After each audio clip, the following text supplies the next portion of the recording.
First of all, let me thank Merck for embarking on this journey aimed at addressing societal norms and practices that cause social suffering and stigmatization on the infertile.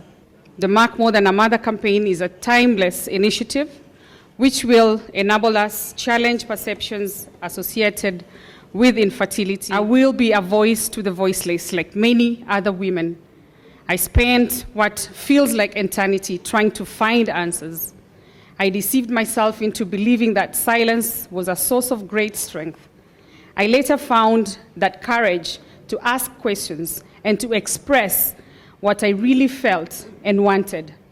When I stopped living my life based on what others thought of me, that is when my life actually began. When I discovered that silence was my real crime, I finally saw the door of self-acceptance open. Indeed, low self-esteem is not the home to take refuge. It does not keep you comforted from any danger. It keeps you confined away from your real potential. And friends, to change ourselves effectively, we first have to change our perception. Before I continue, Rush, I'd like to know if there's a video that we can put that tells my story.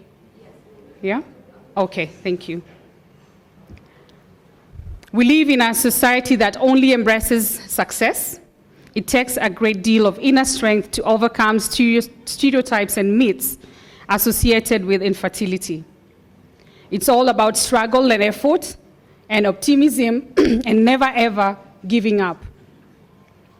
It is sad that infertility is always linked to women, yet it is also a man's problem.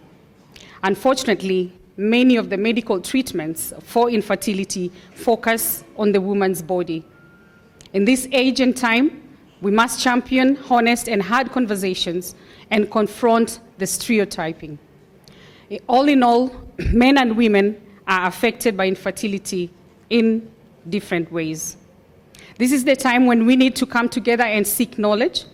This is the value that Merck campaign brings to us. We must take advantage of information and communication platforms to create awareness. It makes people comfortable to share their fears and experiences. It is an avenue for self-acceptance.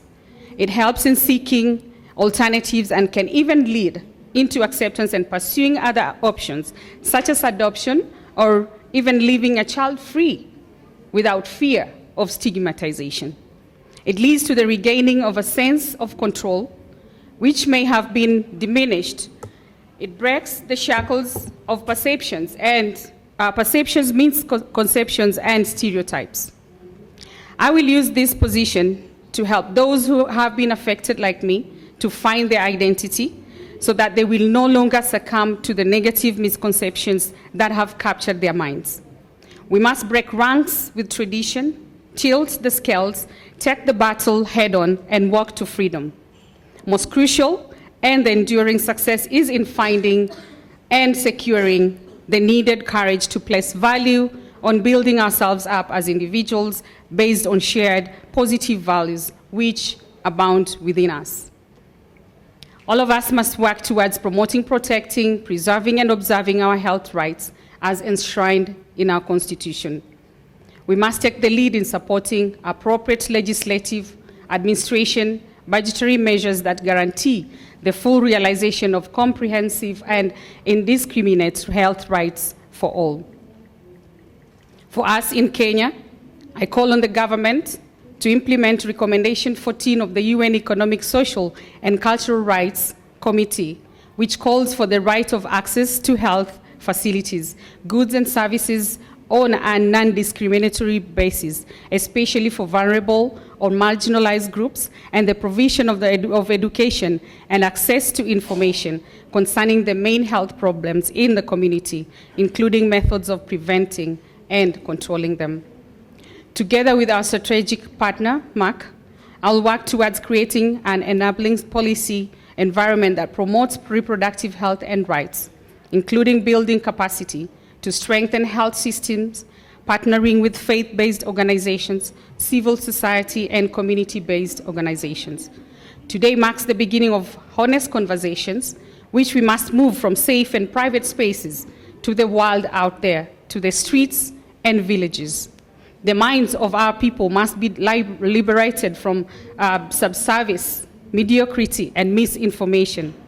Through this campaign, we are able to contribute in raising awareness about discrimination, stigma, and ostracism women undergo for their inability to have a child. From today moving forward, we must endeavor to have an informed discourse on infertility with our male counterparts and open up avenues for engagement. The right to information is an essential component to realizing the right to health. In closing, I'd like to state that we must never rearrange our lives in order to please others. Every man and woman directly affected by the challenge of infertility must be able to figure their worth, pick up their squeakers of pride, board a flight to freedom, and land them in the valley of change. We must have the strength, courage, and self-confidence to get in touch with our own feelings, thinking about what profoundly affects us. Without adversity and trials, we may never know what we are capable of. We must be fearless to travel on the journey of unknown and circumvent negative influences, circumstances, and people. Let us all join hands with Merck to create awareness on infertility and interventions and invest time and energy in ensuring that adequate resources are mobilized. Once again, a special thank you to Merck for the honor and recognition. You can count on my unwavering commitment and support. Thank you, and God bless you.